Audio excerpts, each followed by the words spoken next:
One of the most contentious topics within the Persona fandom is the subject of mascots. Ever since Persona 3, every numbered entry in the series has come with a mascot that's used to represent that game. Okay, well, actually it started with Persona 4 with Teddy, and it was only in the last few years Atlus retroactively picked a mascot for Persona 3, and even then they can't seem to decide whether that mascot is Koromaru or Aigis. Koromaru is more merchandisable, Aigis is actually important enough to warrant being the face of the game. I don't know. Anyway, back to the original point I was making. People like to argue over which mascot is the best. From my perspective, oftentimes these debates arise not because they're all so good and it's hard to choose, but rather because there's usually that one mascot people dislike or downright hate.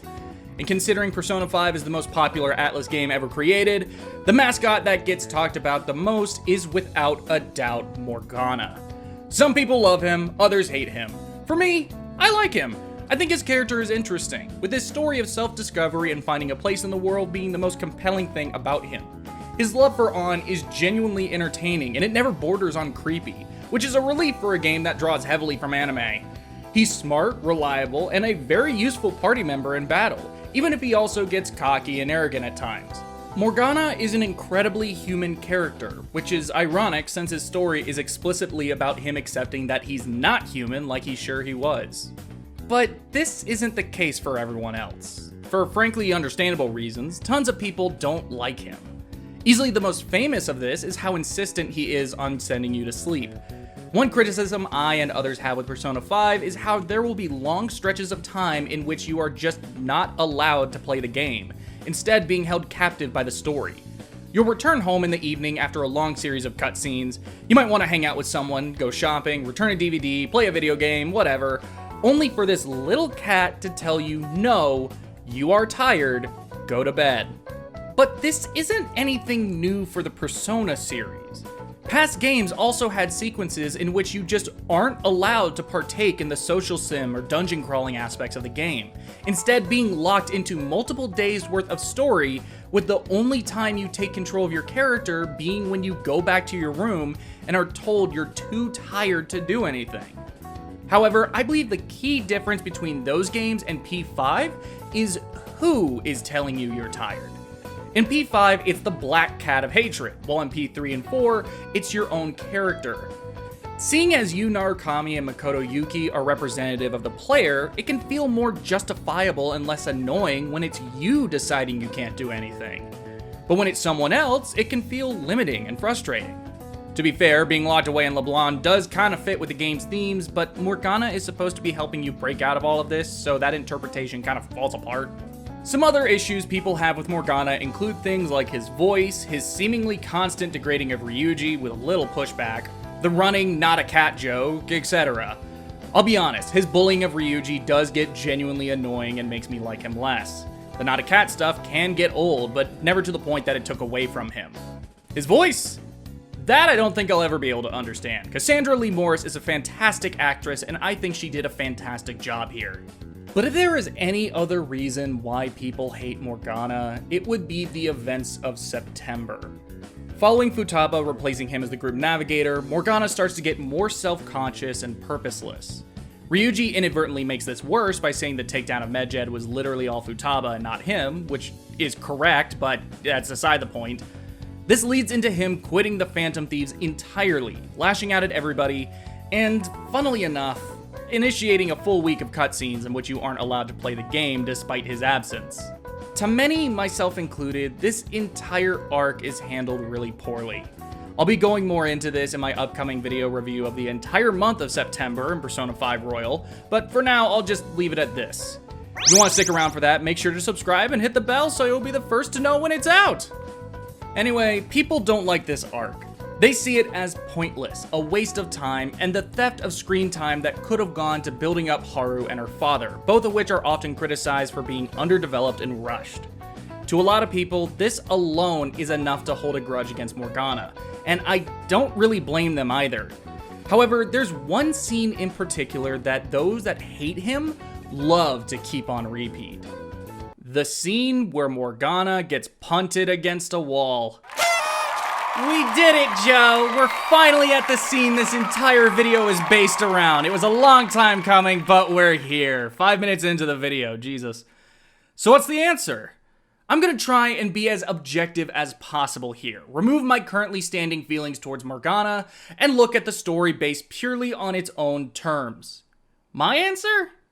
Fuck no. Do you remember what was happening in this scene outside of him getting punted against a wall? The man Haru was going to be married off to is attempting to rape her after accusing her of being a whore, simply because she went somewhere without telling him. Morgana was literally trying to protect her. Now listen, I'm not trying to say if you enjoy Morgana getting punted against a wall, you approve of rape and you're a bad person or have some kind of moral failing. Hell, even I think this moment can be funny when taken out of context. But you have to admit that, bias aside, what Morgana did here was noble. But just because something was written with a specific intention does not mean someone has to take it as intended. But despite that, even if I don't think you're a bad person or that you're wrong for liking him being punted against a wall, I still can't help but think it's kinda weird how intense the happiness people get from this scene and how the hatred people have for Morgana can be. Because no matter what, the truth of the matter is that Morgana isn't fucking real and didn't do any of this. He's a fictional character in a dumb video game. The things that are often seen as Morgana's failings are actually failings of the people who created Persona 5. It's the writer's fault what should have been Haru's arc gets eaten up by Morgana. It's the developer's fault you can't go out and play the game for long periods of time. It's Atlus's fault that Morgana is the one who ends up taking the brunt of all of these problems because they're the ones who ended up deciding that he would be responsible for all of it. And in turn, it was also their fault that Morgana attempted to save a 17-year-old girl from getting raped. That's the interesting thing about storytelling. Everything falls on the creator's ability to create the world for better or worse.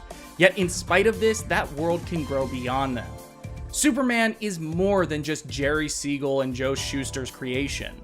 Batman is more than just Bill Finger's creation, though that's not to say he's Bob Kane's. Fuck Bob Kane. One's creation can often become divorced from the creator in people's minds, and people can come to treat the characters like real individuals. This means that both the love for a character and the hatred for a character can sometimes end up being ascribed to them as opposed to the thing that made them exist in the first place. For comparison's sake, let's take Sakura from Naruto. Tons of people despise this character, and frankly for understandable reasons. She's not well written. She often does nothing but stand around and hype up Naruto and Sasuke. She attempted to manipulate Naruto by using his feelings for her to get him to stop chasing after Sasuke, completely ignoring that he might have his own reason for bringing him back that exists independent of her. She wants to be independent, yet she only ever relies on others. She spends the entirety of the first part of Naruto obsessing over Sasuke. Her power-ups often come out of nowhere and don't feel earned, existing only to put her on par with the others who may have actually earned it. People despise Sakura. I personally don't have an opinion on her beyond what I consumed of Naruto as a kid. These are just complaints I found after doing some research. However, not only do I think a lot of these issues also apply to other characters, but the level of hate I can see online only ever makes me think about how Sakura doesn't exist and the fault falls entirely on Kishimoto's self-admitted inability to write female characters. The point I'm trying to make in all of this is you can dislike Morgana. You can dislike the way he was written. You can find solace in him getting punted against a wall. But please, in all of this negativity, just remember that this is the fault of the writers. Don't blame the characters themselves. They don't exist. They don't have any say in what actions they take or who they even are. They are at the whims of those creating them in the moment, and the blame should ultimately fall at their feet. Thank you guys for watching. Like I said earlier, I got the next part of the Persona 5 review series coming up soon. I have it all recorded, and I'm currently in the process of taking notes and writing the script. I don't know if I'll be able to get it out this month like I wanted, but we'll just have to see. If it comes to that, the story arc doesn't actually end until October 12th, so I could technically still get it out within the real-world time period. Remember to subscribe and hit the bell so you'll know when that's out. And while you're there, leave a like too. See you guys next time. Bye. Koromaru is the best mascot.